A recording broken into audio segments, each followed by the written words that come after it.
SuperTalk.fm. We're also streaming from that SuperTalk Mississippi app and your local SuperTalk Mississippi radio station. And don't forget about watching us, which you can do on your computer or your mobile device. Just head on over to SuperTalk TV. And if you're over at SuperTalk TV, you'll see a great photo of a piece of the exhibit there at the Lucky Rabbit in downtown Hattiesburg. Joining us is Brandon Thaxton. He is one of many who helped bring to light the Beetlejuice exhibit or installation, however they want to call it, there at the Lucky Rabbit. Brandon, I have already been raving about it, and I haven't even stepped into it yet because I've got friends who have already visited and just have gone on and on and on about how much you have brought to life their childhood experience. And I thought, well, we need to figure out how long this is going to last. So welcome. Hey, how's it going? It's going well. Okay, so give us a little background. You guys have been on here before with the Lucky Rabbit. How do you describe the place in general? Is it a flea market? Is it kind of like a mini museum? How do you kind of sum up what y'all do on a daily basis? It's really difficult to explain, honestly. We're just kind of a nature of our own thing. It's not a flea market. It's not an antique store. It's not really a variety store. It's kind of like a local theme park, but with some antiques and new stuff and old stuff that you can buy.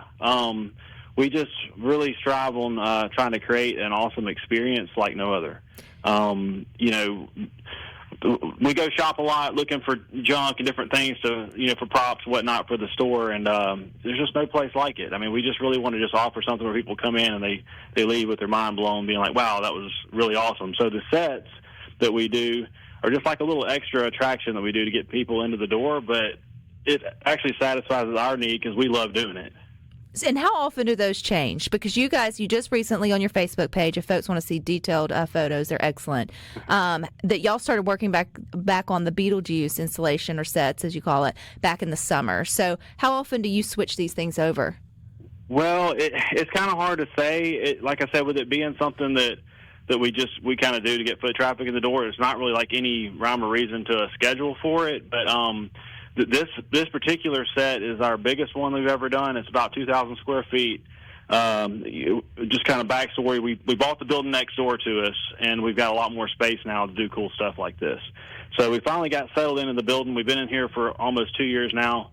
And so we said, okay, now it's time to build something awesome. I've been wanting to do Beetlejuice forever. I grew up with it, love Beetlejuice. Recently acquired, earlier in the year, Delia Dietz's sculptures that you can see in the dining room, you've seen on the movie, that somebody in Baton Rouge actually made for a friend's Beetlejuice-themed wedding. So that kind of kicked it off and said, okay, well, we got the sculptures. Now we got to build a set.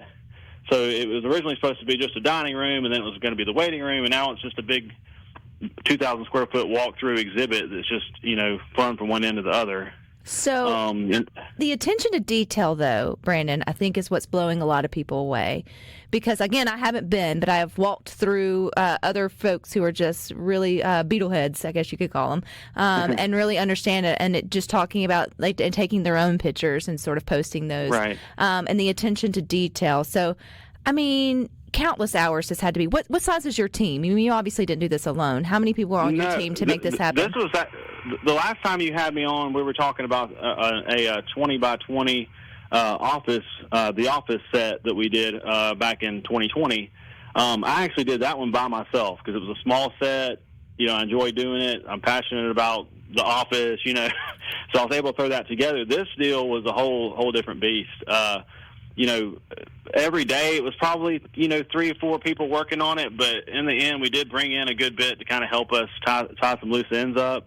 There were lots of things we had to source, lots of things we had to make. When we needed to make a sandworm, we needed to make a scale model of the town from the, Beetlejuice, like the one they had in the attic, just things like that. So there were a lot of little bitty things like that we had to kind of reach out to folks and say, hey, can you help us with this? Because we're trying to launch this thing by when the new movie comes out, which was September 6th. Do you have an estimate, Brandon, of how many folks have traveled to downtown Hattiesburg to visit the Lucky Rabbit's Beetlejuice set? We have had an estimate by the end of this month. We've had over 30,000 people come through this exhibit. That's insane. So it's good. It's word of mouth, though. Like every time I open my feed, that's somebody is posting about it.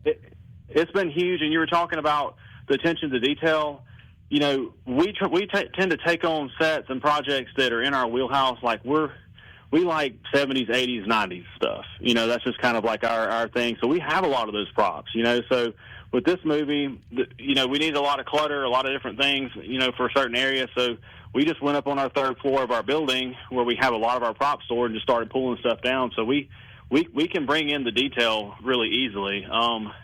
So that's why we have so much fun doing it. How many times did you watch the original Beetlejuice to get it right?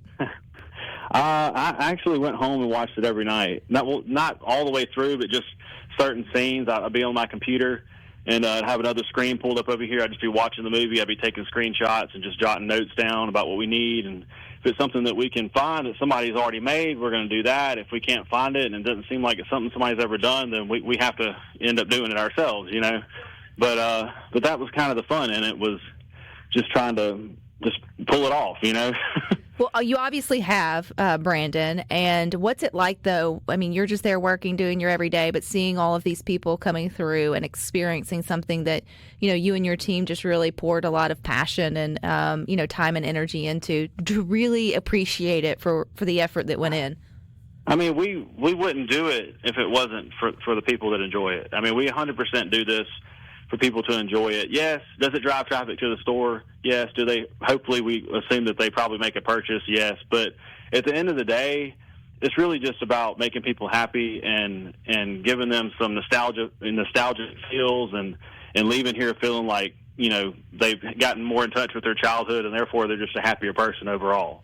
So I'm sure it's going to be at least up through the end of this month, obviously. Is it going to be, are y'all going to leave it for a little longer? I'll tell you, we've been telling publicly that we're keeping it open till November 2nd, which is the weekend after Halloween. Mm-hmm. But for listeners, I'll go ahead and let you know the plan is to keep it open through Christmas. Okay. So we're going to have it for a while longer. And to be honest with you, I don't know if this is something that we'll ever take down. we may close it up. And, you won't be able to visit it all year long, and we'll break it back out with some new additions and stuff like that next year. But it was just too much work. It's very expensive, and it's just overall awesome. Like, I just can't see it go. Like, I'm actually back here right now hanging out. So you hanging out with Beetlejuice? Oh, yeah. I was just talking to you from his grave, actually. So I know a few things. Brandon, if you can believe this, there are folks listening to Good Things who have never seen the original and obviously didn't go see the second. So they're one, that's sad, but two, they don't know if it's too scary for their children. And so Is it a scary exhibit? Like, could small children, but... It's 100% more of like just a walk-through museum type feel. There aren't any kind of jump scares or anybody waiting on you or anything like that. There's no gore or anything. It's totally cool for families. We have tons of them coming through. And as for the people that haven't seen the movie, unfortunately, you're not allowed in. It's a small percentage, but they're out there. Yeah. No, my thing is that we have actually inspired a lot of people. They're like, you know what? I've tried watching that when I was younger. I didn't. I'm gonna go home and watch it, and then they come back and they're like, oh, I love this. So hopefully we can get people to go and watch it. Well, I hope people come and enjoy and explore the Lucky Rabbit, myself included. I was just recently down there for the Boo Zoo event right there up the street in y'all's zoo, which is an incredible experience of folks. I think they have one more weekend to get that. And the timing wasn't good for it. But now that I know that it's open a little bit longer, Brandon, I feel like you may see the Turners there because Mom and Dad, me and my husband are big Beetlejuice fans, and we've rallied in our 12-year-old, and so knowing that the 5-year-old won't scream her head off, then I think and just to let you know, we are open one more Friday night in October. This Friday, 6 to 9 for some spooky shopping, and we'll have Beetlejuice here. You can take pictures with and whatnot, but we are open every Saturday and Sunday, so anybody can come in anytime. Saturday 9 to 6, Sunday 11 to 5. It's not just Beetlejuice. You'll find out when you get here. There's so much more to look at, and it's totally worth your trip, and I promise you that. Well, I agree with that. And just, again, like from third-party experiences, people have raved about it, Brandon. So congratulations to you and your entire team. Again, you guys' Facebook page, The Lucky Rabbit, has a very detailed, great photos to sort of see how it comes together for those that want to go and sort of see that. I'll share it in the Good Things Facebook group, or I may have already done that. I can't remember, if people want to find it that way. But I appreciate your time, Brandon. Yeah, thank you for having me. You have a wonderful day. All righty, you guys stick with us. We got more for you coming up next.